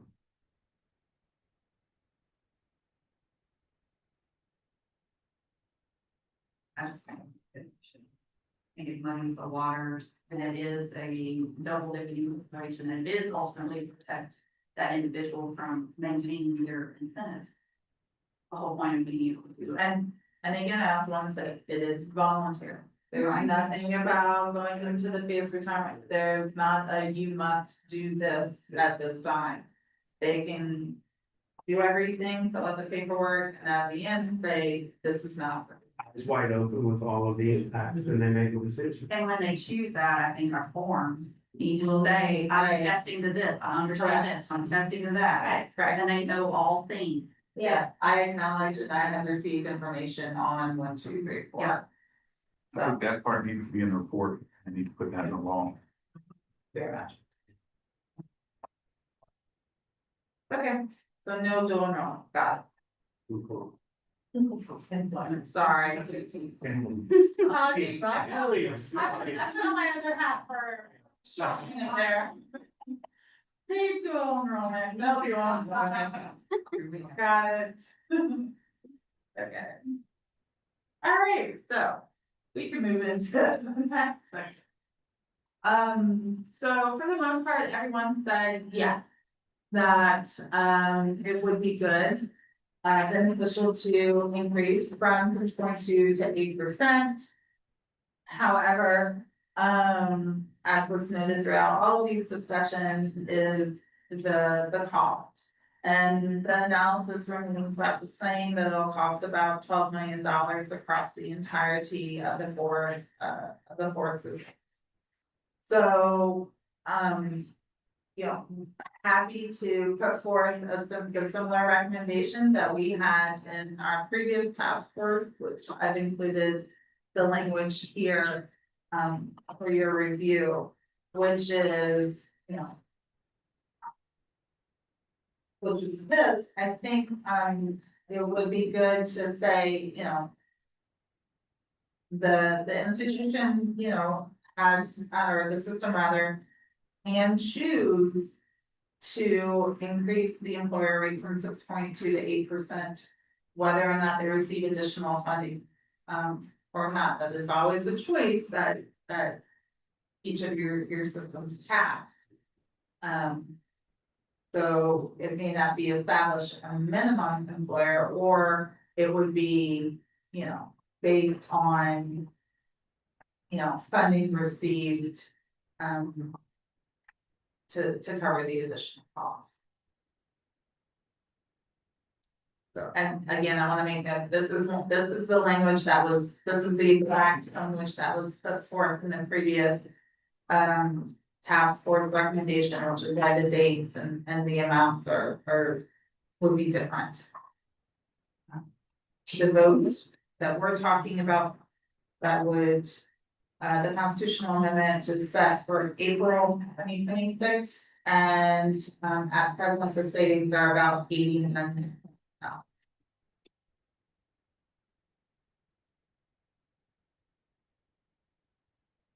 So really, the discussion on the table is, would we go forward with the same recommendation with updated info reflecting the funding? Because we're recommending it, but we're also recommending the funding source to pay for it.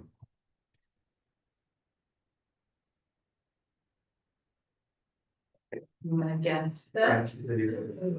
Well, we have the ability right now to charge whatever, I mean, to pay for whatever, right, we want to do that. Yep. So I hate to establish a minimum without having it contingent, not just number two recommendation, contingent on the state allocating funding to us. Yeah. I mean, right now, we can go and put it up to 8. Just nobody has, Put it up to 14. yeah, we can have whatever we want, we just don't have the funding. And then the other thing is, Ty, you know, that I understand we're recommending we want the 73 million back, but at minimum, we should have the cost of $12 million worth of it. So, again, I worry about setting a minimum. Legislators can just cross off recommendation 2 and set it on us, and then we'd all start, and it should be done. But if we could do it, we would have done it already. So the thing that's stopping us right now is it doesn't have to be a system level. If we, like, if LSU system says, okay, we're going that from 6.2 to 7. Does that have to be the whole system that does that, or it can be by campus? That's just the word. It's by So it's by system, yeah. But I mean, we already have the ability to do it right now too. This would just set a minimum and require us to do it, but then hold us back to, you got to run funding. Correct. So we can put forth the same recommendation, but it'd be contingent on receiving the That's cost. why you pulled it out of the bill last year, since there wasn't funding in. Correct. Yeah, I mean, supportive of it, but again, very cognizant of the standstill budget. So had it said what he would move it forward last year, what would have this had to have said? I'm not, For it to move forward, do you know? Representative Bachla was very mindful of wanting to ensure that as many recommendations were put forth. His concern was, when it was presented to House Appropriations, it was at the beginning of the session, and so he was very mindful of, you know, just concerns about it, the others being held back should any funding requirements be a part of the legislation. This would be another, you know, anything that has a contingency of funding that can put us all to it within the appropriation.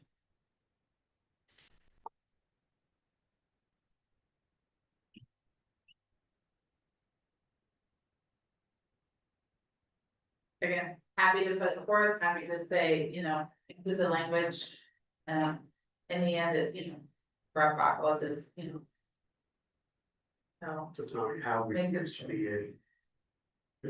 Go forward. If it were to. So again, we have the ability to do this already.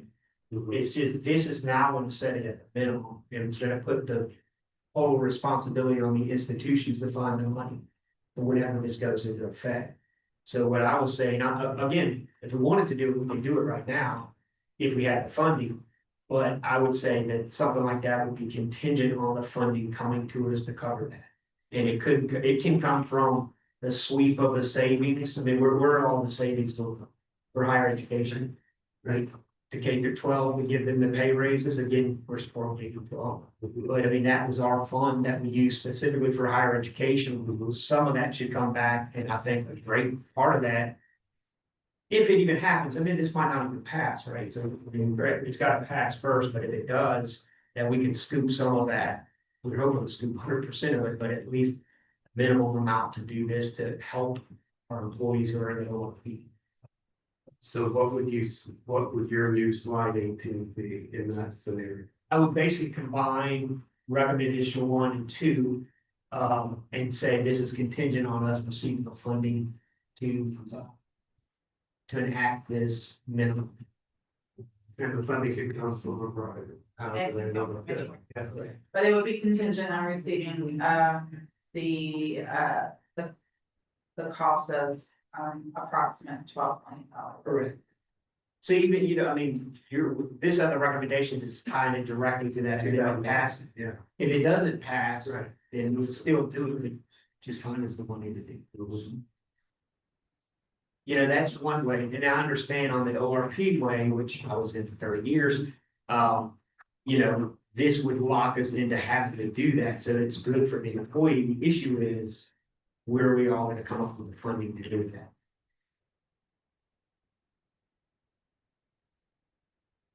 So what are the thoughts on?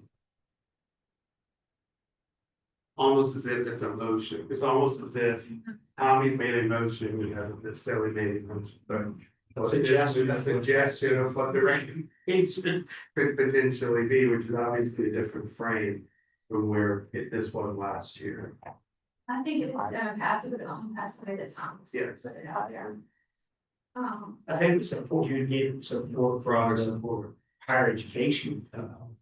Because if it comes down to it, and we're gonna have a standstill or potentially a Ladoge budget, I don't see us being forced into this to do.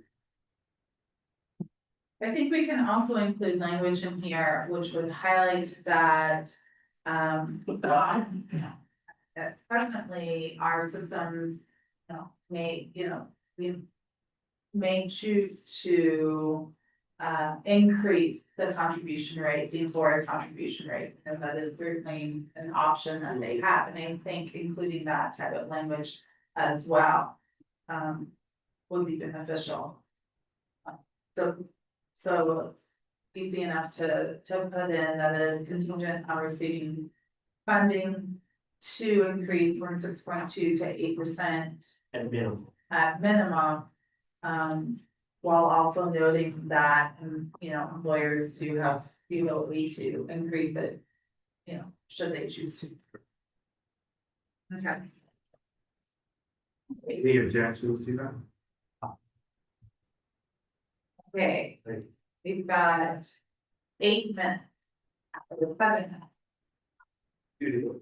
Okay, so shifting payments here, so admin fee from RP members to employer, and has already been discussed, some of this will be. This will be starting July 1st, right, 2026. That portion will be transferring to the employer. I think one of the questions that was brought up, and Trey, apologies for the link notes, was, what are the TRSL admin fees for members of the DB plan? What are the TRSL admin fees from ORP? How does that compare? Is there any I can comparison? give you the numbers from the proposed numbers for 26-27 for both groups. The admin fee would be 0.025 for the ORP. The admin fee for the DB plan is 0.35. The totals for ORP would, and this is the 26-27 fiscal year. The total employer rate, if it's approved by PERSAC, 19.345 for the ORP. And the total rate for the DB would be 18.86. And I can break those out and what the different components are. Okay. Can you repeat those percentages Sure, you want the total? Or, for each one? yeah, the ORP would be 19.345. And the DB would be 18.86. And the administrative fee that The you. administrative fee for the ORP is 0.025. And the admin for the DB is 0.35. Thank you.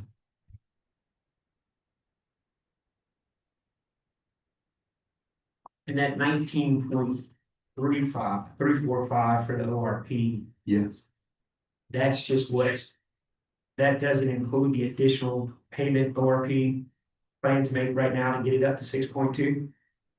that's 6.2 plus the shared UAL and the admin. So I guess I'm confused on that one, because now if I understand it, the teacher's ORP is 18.220, and the additional ORP payment is 3.15. So you're telling us it's gonna decrease So, from 20, so the, so 21.37. What we currently say, now you're saying it's gonna go down to 19.345? yes. Okay. So, so there were payments on the UAL, which are made every year, so, and then we had, so we earned more than 7.25%. So we had an investment gain. For anything we earn above that, they apply a portion of that gain, it's called hurdles, and they apply it to the two oldest schedules, the OAB and the EAB, which reduce the amount of UAL. So the UAL payment for 26-27 is going to be lower than it would otherwise have been, because the UAL shrunk with additional payments. So the UAL, the shared UAL rate is decreasing. So the employers will see a decrease for 26-27 compared to what they're paying now. So that savings is how you pay from 6.2 to 8%. Yeah, but they don't scoop it. Yeah. They have scoop them, and they don't pay us when we go up. They take it when it goes down. So the, if I understand what you're saying, the ORP administrative rate, the total rate that we're paying now is 0.025. Right now, you're paying 0, you will pay 0.025. Fiscal year. But what's the full rate? What's the full rate ORP? You know, the full rate administrative rate charged for ORP. Right now, the full rate is 0.05, and that's being paid by the employee.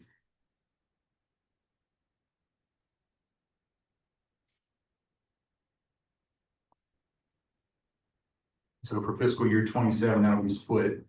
The employee will pay 0.025 and the employer will pay 0.025.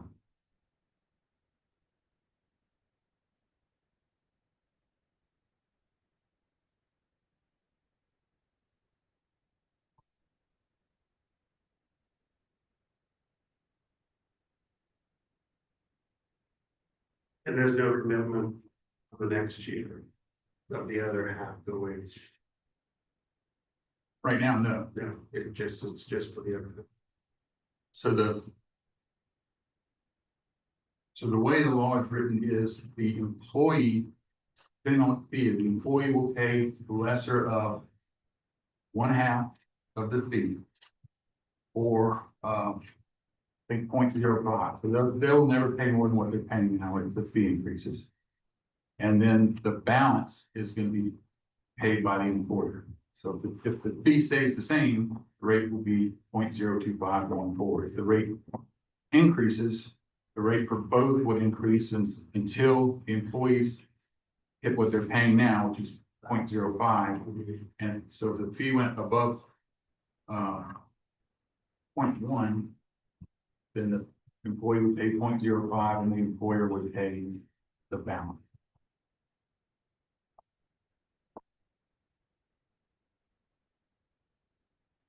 So these are the problems that we'll see.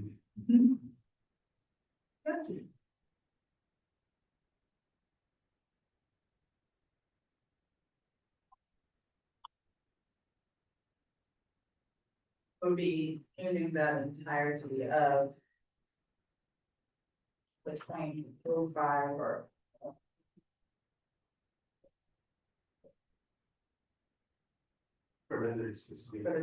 Yeah, so isn't that's the spirit of what was recommended last time? Well, we did The discussions to try to make some of these. This is like this is not part of the previous task force. The only part that came from the previous task force was the phased retirement program discussion itself. And the 6.2 to 8%. This was an addition. In addition, though, in the spirit of making it the same, since the TRSL members are not paying. Yes, that was part of. That's fine. So is there an objection to the recommendation that it should all go to the? I think Tommy to the left of you is going to complain. What would you say? Who's gonna pay for it? Exactly. What would be your saying? How much of the last slide? I mean, you paid it for the TRSL, people right now, you're not paying it for the ORP. So that's a benefit. You paid it? The, you know, like, Out of the. I mean, it's, yeah, you got a little different there. yeah, It's not going into an individual account, the TRS, it's going into the system. General. So theoretically, you could say it's coming out and paying to the client bid film. yeah. So at the end of the day, we all agree that it should not be the employee paying. Well, I think, I think the thought is that it should not go greater than what it is at present, which is exactly what it would be changing to for next year. But it would be decreasing for the employee. I mean, it's a good deal for the employee, for sure. I mean, there's still questionable why this fee is even included, but I know that's in the statute and it's been going on for a long time, but. Yeah. Recommendation could be to study what the purpose of that fee is and why is it charged to ORP members who are not part of the UAL. Well, I can answer that. So that's the only. No study needed. That's the only source in law of funds that we can use for any work that's done on the ORP.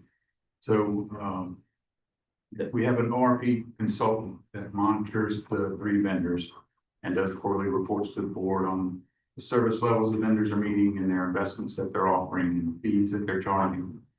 It's also for our personnel that do admin work on the ORP.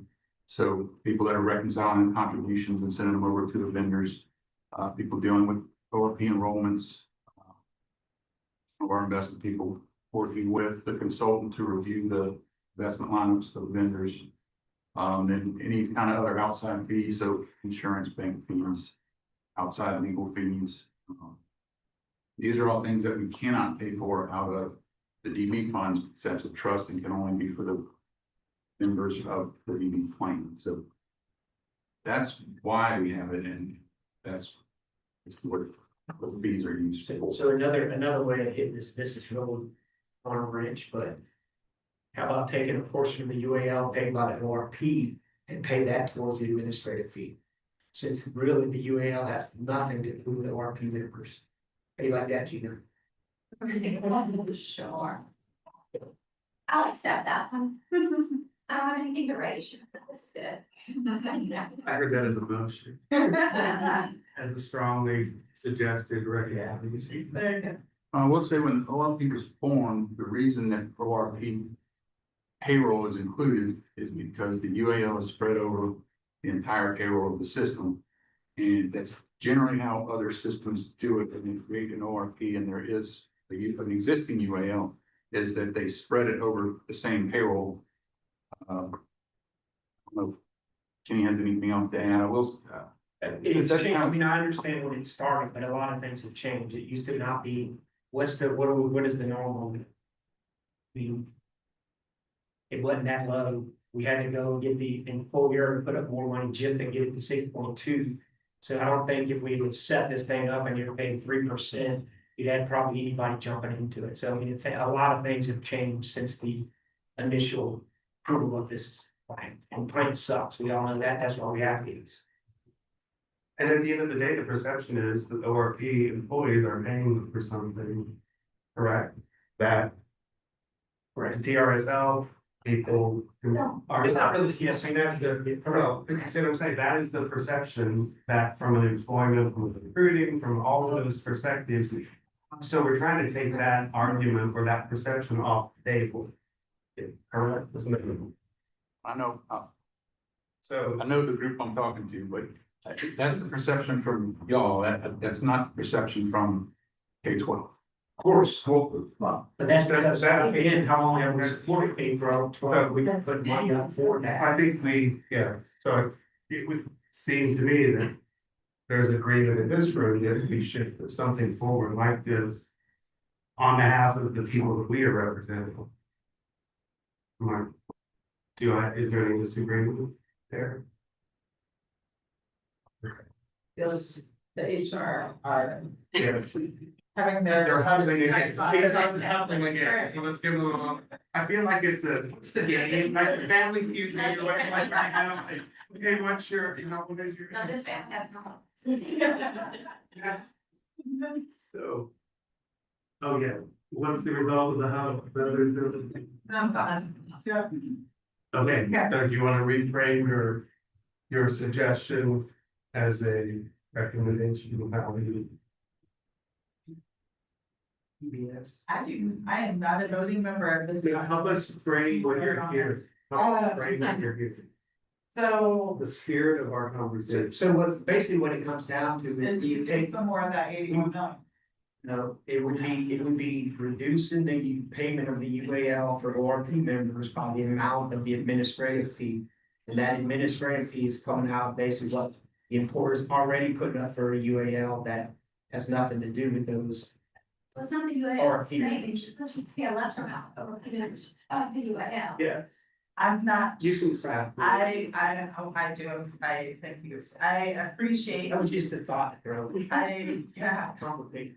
it was, I mean, the other option is stay away from that and I don't like that idea, but then stay away from that and just say it's contingent on us getting money from the legislature, kind of what we had said about moving up to 8%. I appreciate the spirit of the recommendation. I'm not sure how it would be perceived of us saying, no, we're not going to pay this amount of our UAL. But in I'm essence, sure it's like to support that. I think that is in essence, and the question will be who's going to pay the difference. It's going down. Yeah, it's going down. I think It's going down next year already, so we're just gonna retain the savings in that. He's talking about, he's talking about change. Do it, we did that. Yeah, that's the only At way. 8 minutes after 12. At At 8 minutes after 12, I propose that we get this wording on the table in our draft document for discussion at our next meeting, and we can be thinking about it, chewing on it between now and then, and no doubt refine the language. It'd be similar. And the recommendation also. Say, interest rate determines how much way they'll pay down, so Elizabeth is really nice and not saying that. That's where the call comes from. Comes from the governor's office. So, You're talking about it, we're paying it down early, but it's actuarially done each year, so it's not really the governor's office, if they are paying it off early, they are, right, and they, and the people paying it off, yes. so. Are you okay with having a draft? That's right, wording I am, yeah, That I we am can further discuss? happy to put some Now. words down on a piece of paper. Yes, Yeah. that would be very helpful. I can do that. Happy to. Are we good with slide 19? Okay, we're gonna have the, in the interest of time, Last, well, well, there was, number 10. yeah, potential cost of providing greater payout by using accrued leave to enhance a participant's benefits. So this is changing, yeah, the, annual. No, they get annual, it's a. Back to the perception again, right, of ORP difference than the other ones. And so that's what this. Well, so the perception, so what this comes from is TRSL member can use some of their leave to convert to contribution, to calculate contributions. Correct. ORP member can't convert anyway, so this is just a greater payout to kind of offset that. To level, Yeah. remove that perception of, And what, But Jamie, y'all don't currently contribute to the system on those payouts, do you? The leave payout. Leave payout. No, I think so, it's not going higher. We don't have the contributions on leave payout to pay to the retirement system. so I'm aware.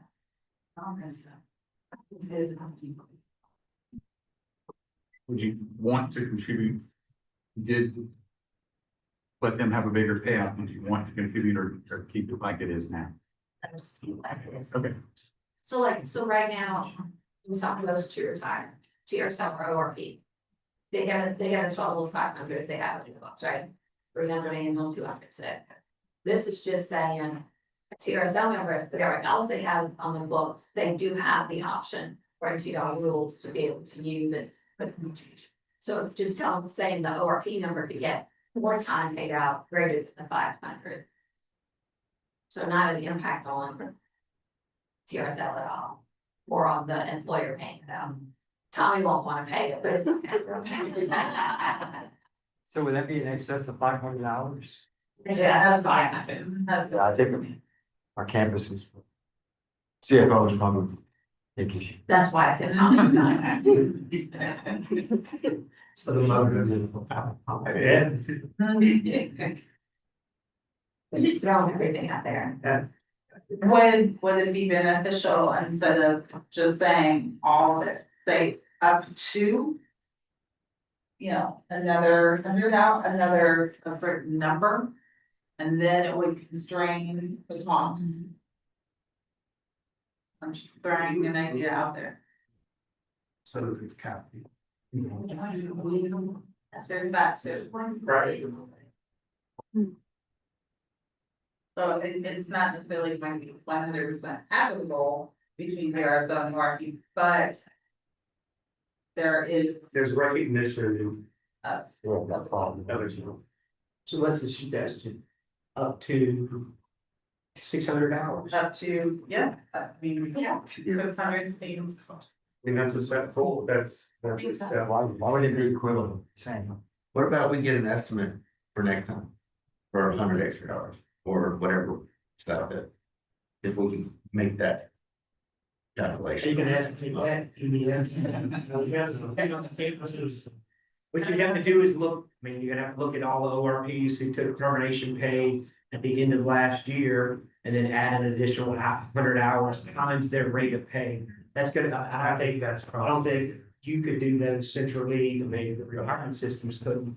It would have to be campus by campus. As the one that, as if that had been applied to. And there, you know, I mean, and as you know, it depends on who's lead.